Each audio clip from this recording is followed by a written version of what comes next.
તમે ઉચ્ચ અભ્યાસ માટે આગળના સમયમાં જો કેનેડા જવાના હોય ને તો સાવધાન થઈ જજો, કારણ કે એક રિસર્ચ હમણાં સામે આવ્યું છે જેમાં કહેવામાં આવ્યું છે કે ભારતીયોને હવે કેનેડા વિઝા નથી આપી રહ્યું. ખાસ કરીને સ્ટુડન્ટ વિઝાની અહીં વાત કરવામાં આવી રહી છે, કારણ કે સ્ટુડન્ટ વિઝા જે પહેલા મળતા હતા એના કરતાં હવે ઓછા મળી રહ્યા છે. એમાં પણ આપણે બધાને ખબર છે કે કેનેડામાં ઘણા બધા ચેન્જીસ આવી ગયા છે, નિયમોમાં ચેન્જીસ આવી ગયા છે, જેને કારણે હવે વિઝા નથી મળી રહ્યા. ત્યારે શું છે આખો મામલો જાણીશું આજના વિડીયોમાં. Hello, ladies and gentlemen. This is your captain speaking. We'll be landing in the airport in just a few minutes. What's up guys, welcome to A to B This and my name is Karan Charotra. જો આ વર્ષની વાત કરવામાં આવે તો એવું ધારવામાં આવી રહ્યું છે કે કેનેડા આ વર્ષે 50% કરતાં પણ ઓછા લોકોને, એટલે કે ખાસ કરીને ભારતીયોને સ્ટુડન્ટ વિઝા આપશે, એટલે કે 50% જેટલો ઘટાડો કરવામાં આવશે. હવે હું નથી કર્યો, અપ્લાય બોર્ડ નામના એક સર્વે આ કહી રહ્યું છે. મહત્વનું છે કે 2019 અને 2020ની વાત કરવામાં આવે તો 2019 અને 20માં સૌથી વધારે વિઝા આપવામાં આવ્યા હતા એઝ અ સ્ટુડન્ટ વિઝા તરીકે, પરંતુ આ વર્ષે એ રેશિયો 50% કરતાં પણ ઓછો થવા જઈ રહ્યો છે. હવે જો આ વર્ષની વાત કરવામાં આવે તો જે રીતે કેનેડાએ ભારતને ઝટકો આપ્યો છે, એટલે કે અડધો અડધ કરતાં પણ સ્ટુડન્ટ વિઝાના જે મંજૂરી છે એ ઓછી કરી નાખી, એ ઉપરથી જ ખબર પડે છે કે કેનેડાને ભારતના વિદ્યાર્થીઓની જરૂર નથી. હવે એવું નથી કે ભારતના વિદ્યાર્થીઓને જ માત્ર જે વિઝા છે એ નથી આપવામાં આવતા, પરંતુ બીજા ઘણા બધા એવા દેશો છે કે જેને નથી આપવામાં આવી રહ્યા. પરંતુ આ બધાની વચ્ચે મહત્વનું છે કે ભારતના જે સ્ટુડન્ટ છે એ સૌથી વધારે છે, એટલા માટે થઈને ભારતને એક ઝટકો લાગ્યો છે.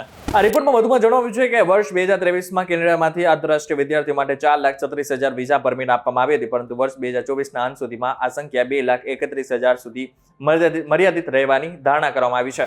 એટલે કે ટૂંકમાં કહીએ તો 39% કરતાં પણ વધારાનો ઘટાડો આ વખતે મંજૂરીમાં જોવા મળશે. હવે જો એક અહેવાલની વાત કરવામાં આવે ને તો દર વર્ષે ભારતીયોની સંખ્યા સૌથી વધારે હોય છે, જેમાં તો માત્ર કેનેડા ભણવા માટે.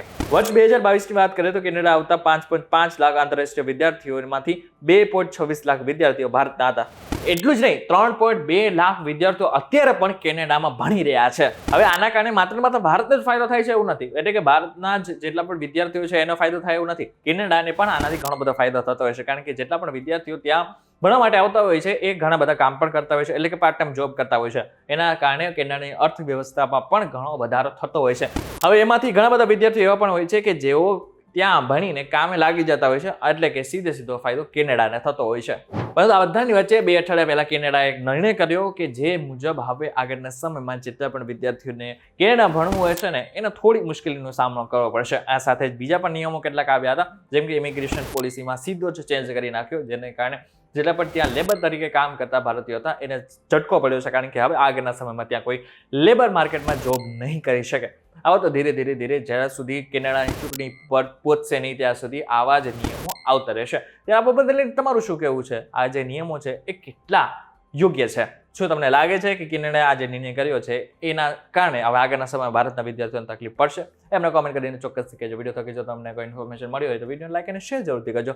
તો આવા જ ઇન્ફોર્મેટિવ વિડીયોઝ માટે વીટીવીની અમારી ચેનલને સબસ્ક્રાઇબ કરી નાખજો. અને બીજી મહત્વની વાત, તમારે જો આવા લેટેસ્ટ અપડેટ જોતા હોય ને તો અમારી એક એપ્લિકેશન પણ છે કે જેનું નામ છે vtvgujarat.com. એની લિંક બી ડિસ્ક્રિપ્શનમાં આપેલી છે, ત્યાંથી તમે ડાયરેક્ટ એને ઇન્સ્ટોલ કરી શકશો. ફરી મળીશું એક નવા વિડીયો સાથે, એક નવા કોન્સેપ્ટ સાથે. ત્યાં સુધી મને રજા આપો.